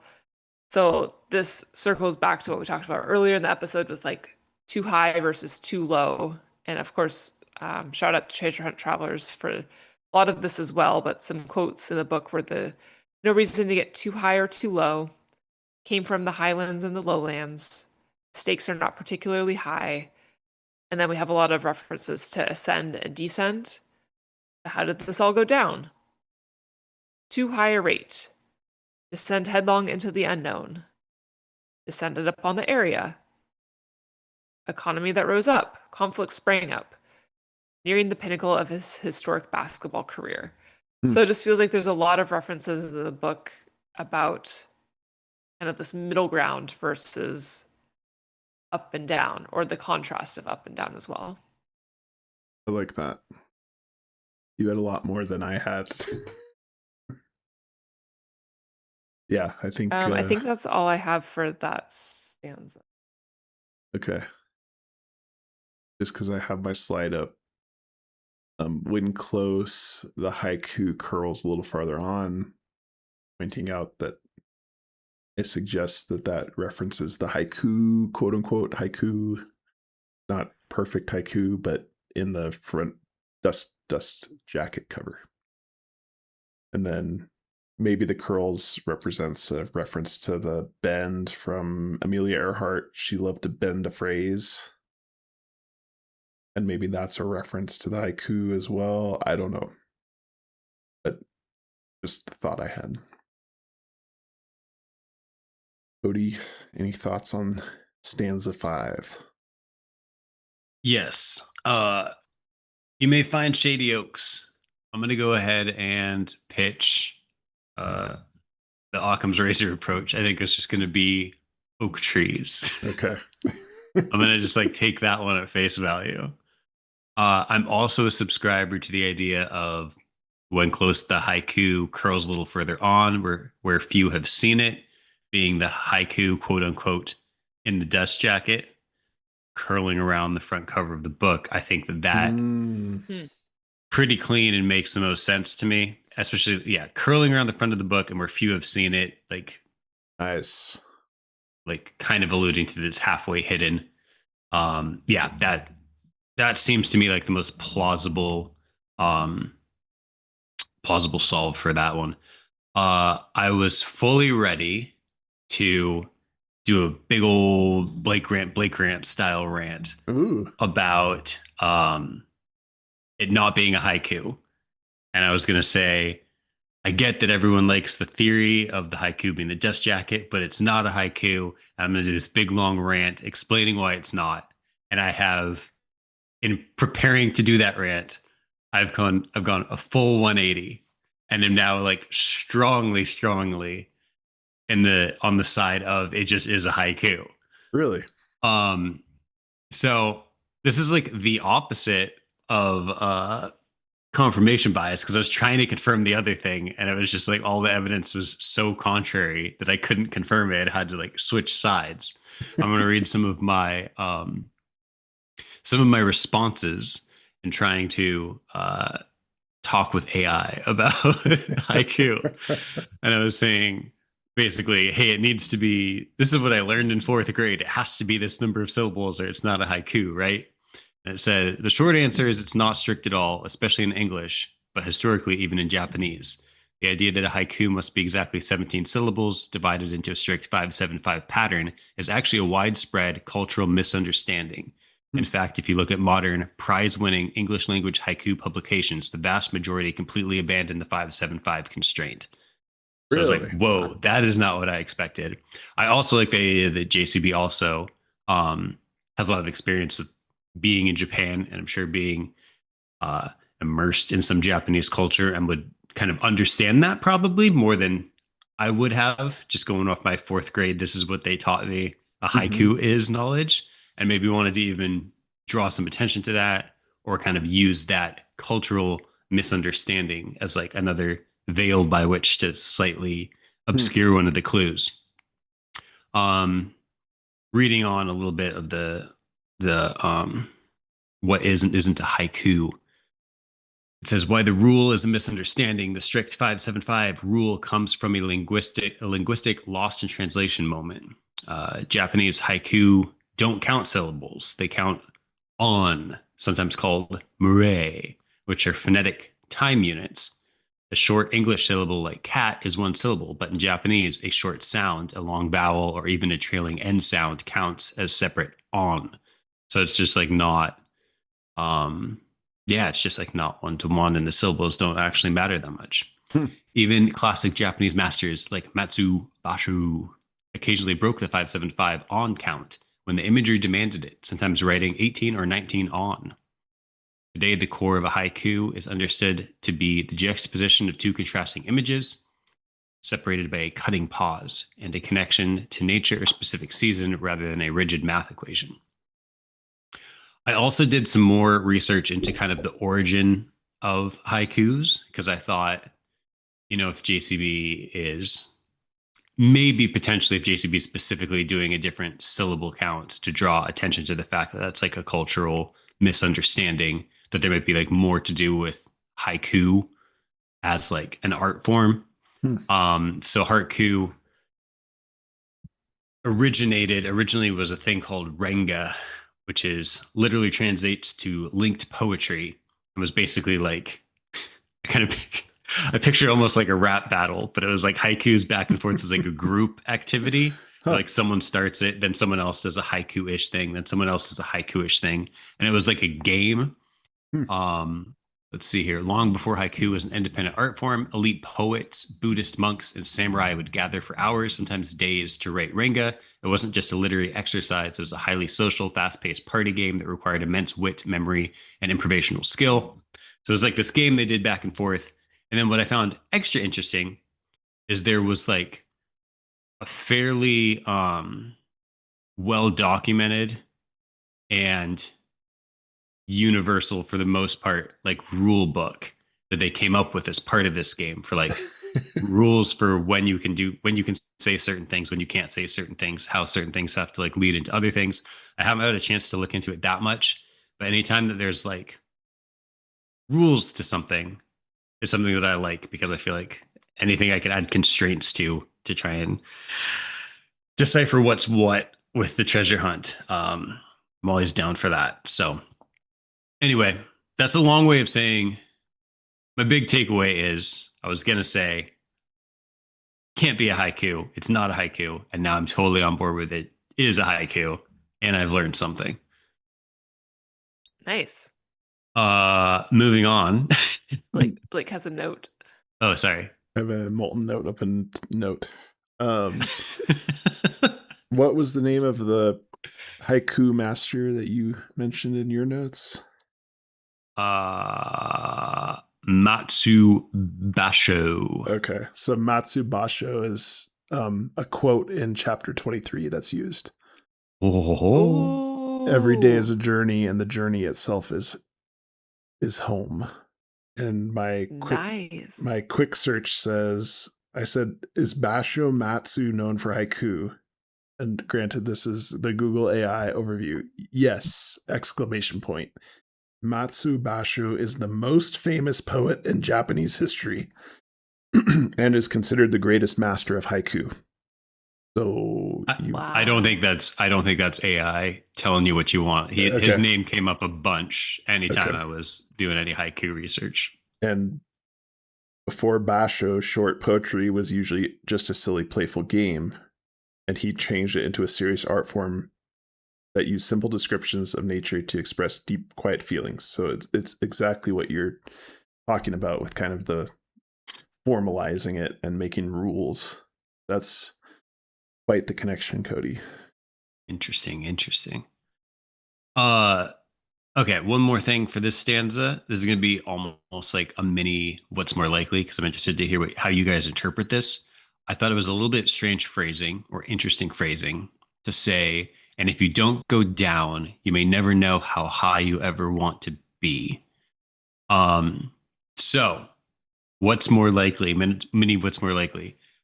He's saying, if you don't go down, as in we're boots on the ground and I need to go down in some way, you may never know how high you ever want to be. Metaphorical, like happy high. Mm-hmm. Like I just found a treasure high. So ultimately he's directing you to go down. Mm-hmm.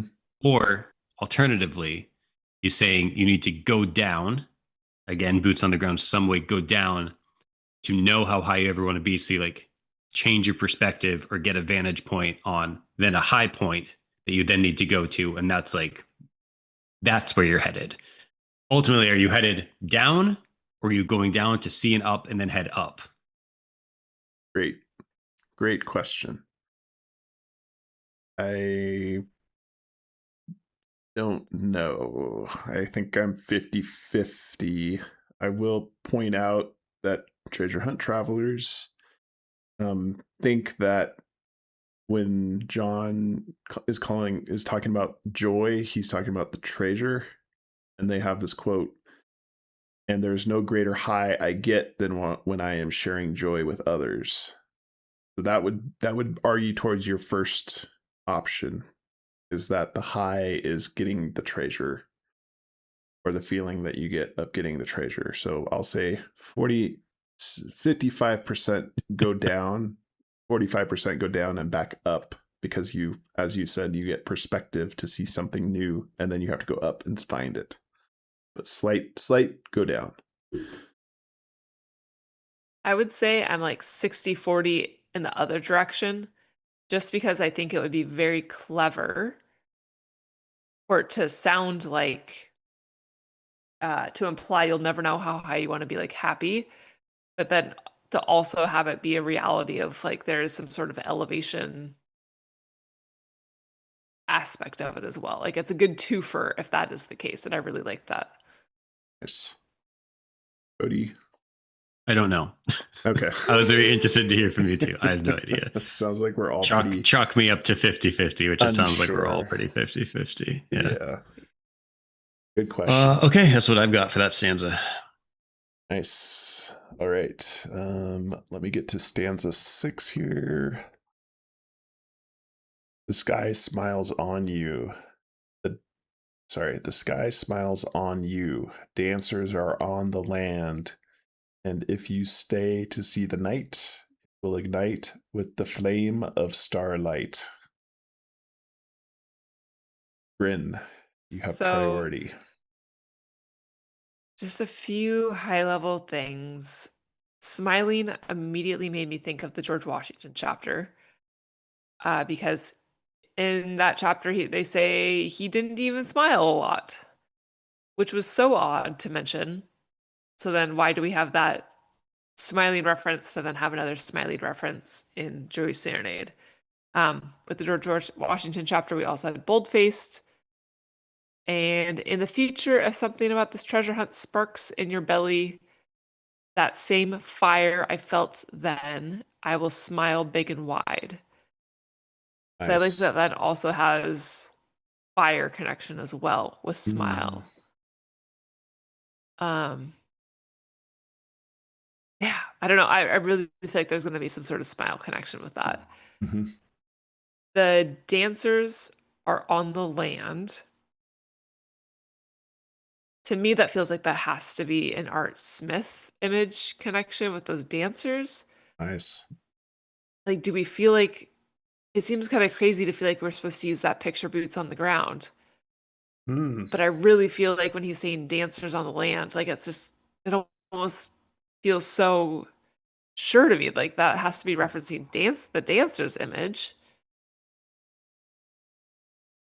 But I don't know if that's a realistic scenario where you're like out boots on the ground and then you're like in nature trying to figure out what to do with this Art Smith image, because I can't really imagine how it would translate to something super well in nature. But I'm pretty stuck on that. You are supposed to take your book with you on the boots on the ground, right? I suppose. Does he say that in the book, or like has he said that in an interview? I think it's all you need is a water bottle boots in the book, right? Or something like that. Something close to that. And then of course with if he stayed to see the night, starlight, I immediately think of the illustration with the stars, the boy looking at the stars. So I think a lot of this, I mean, both of those last two instances were referencing images.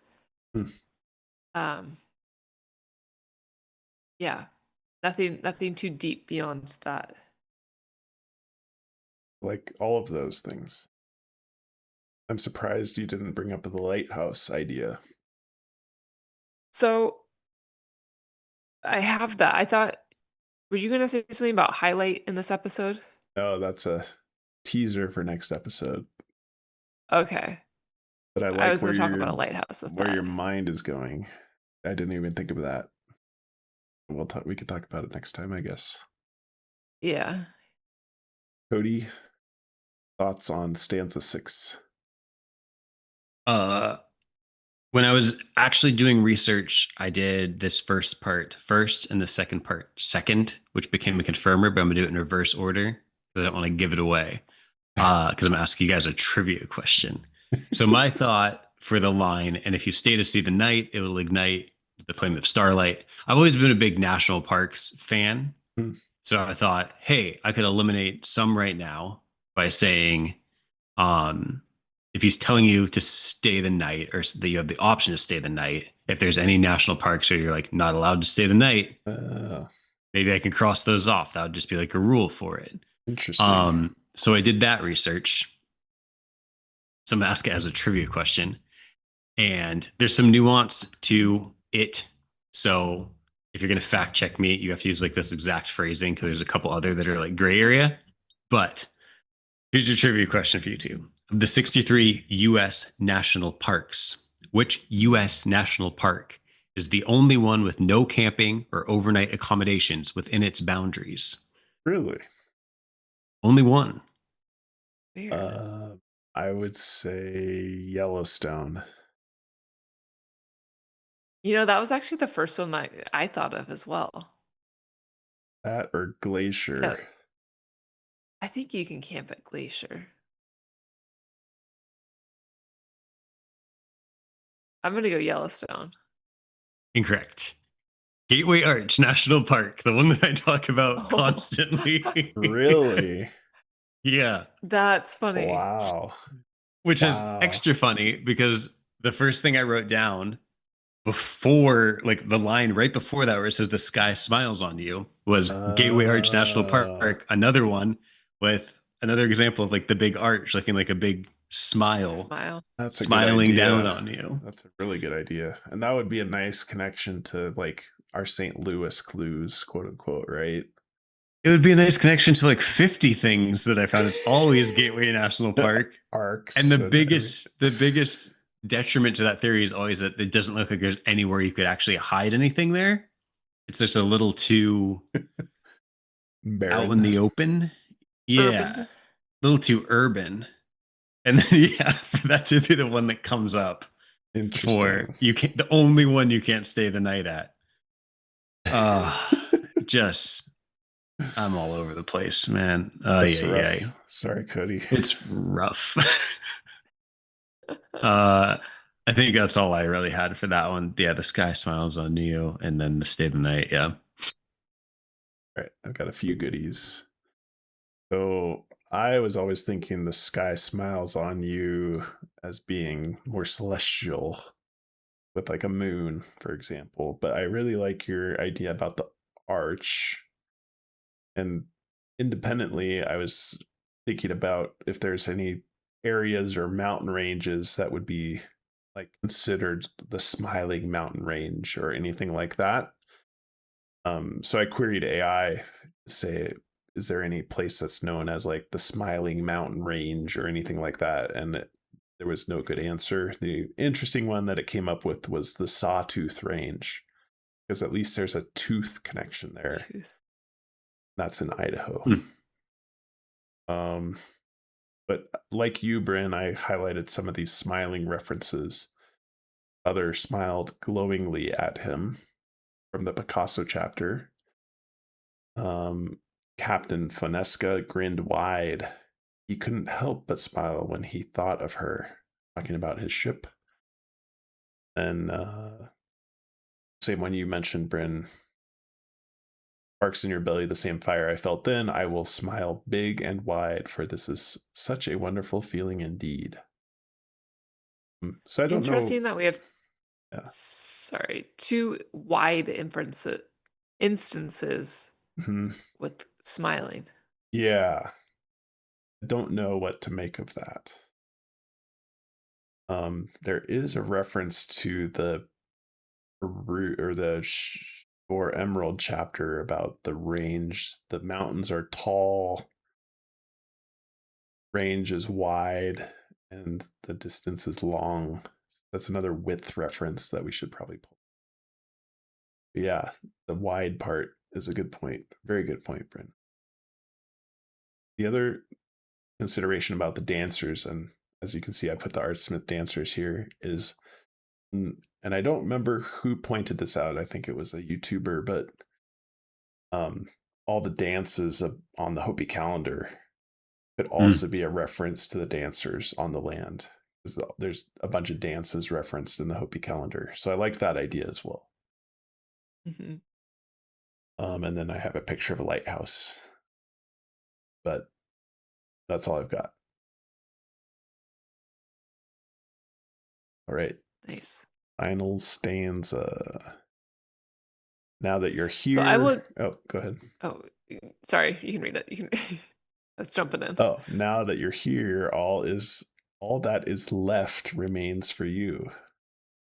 And if you spy others warming in the sun with the sunlight, or sat upon a rock, allowing nature's wide embrace to sustain their bliss, maybe ask them to assist you.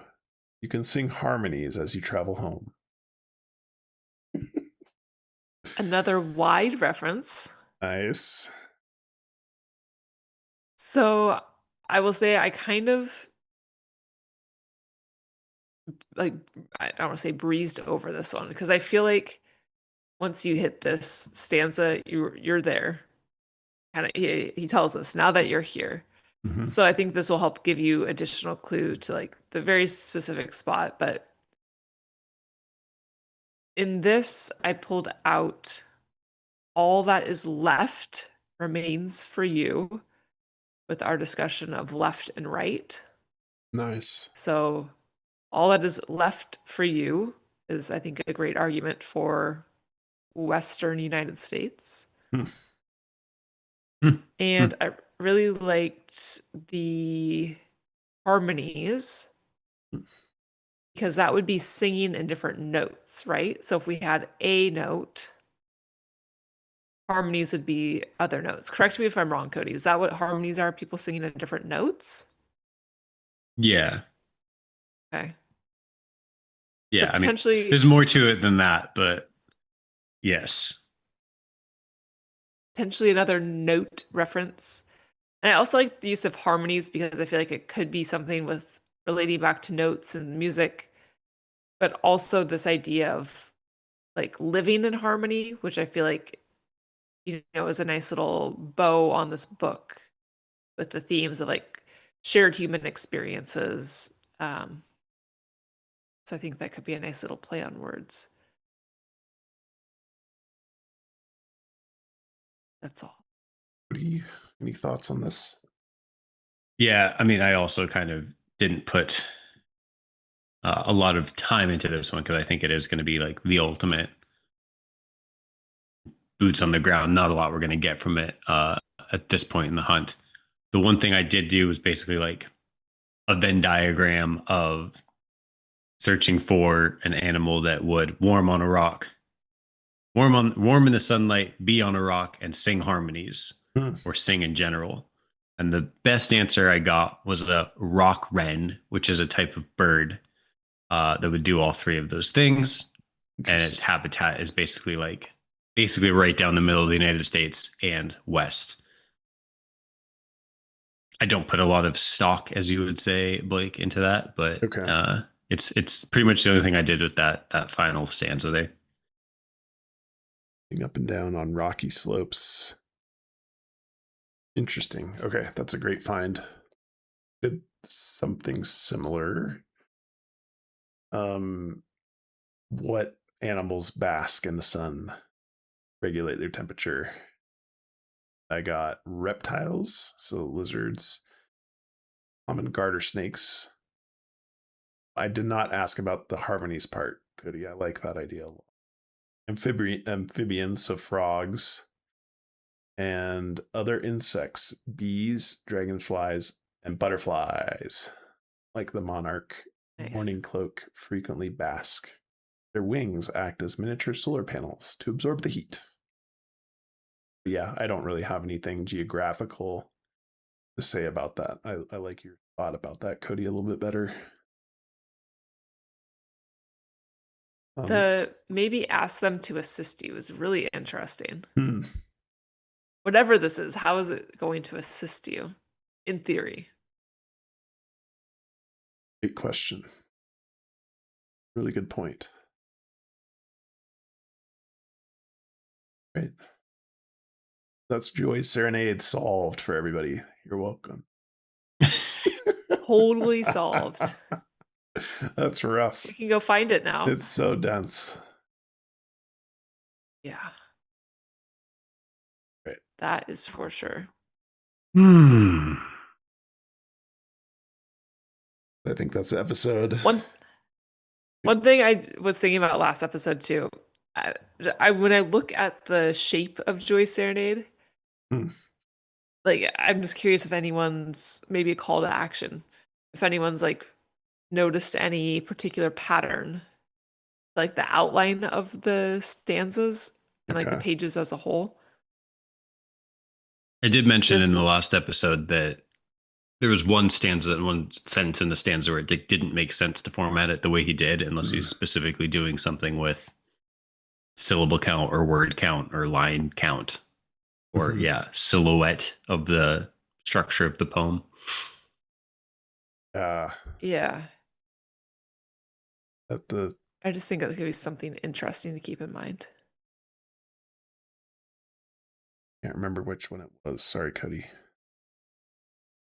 It was but the pike at the bottom.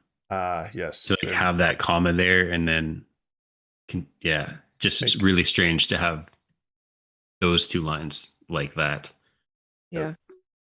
Great point.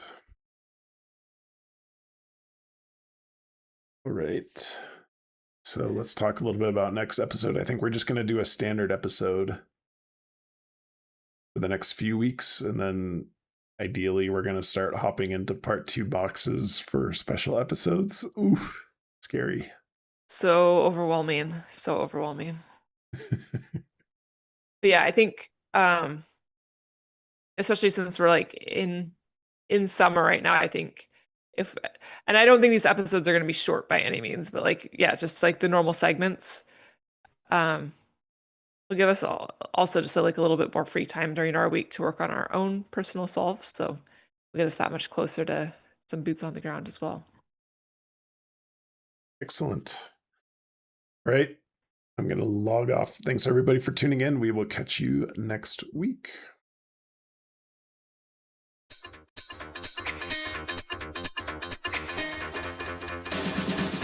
Searching for clues, let's find you.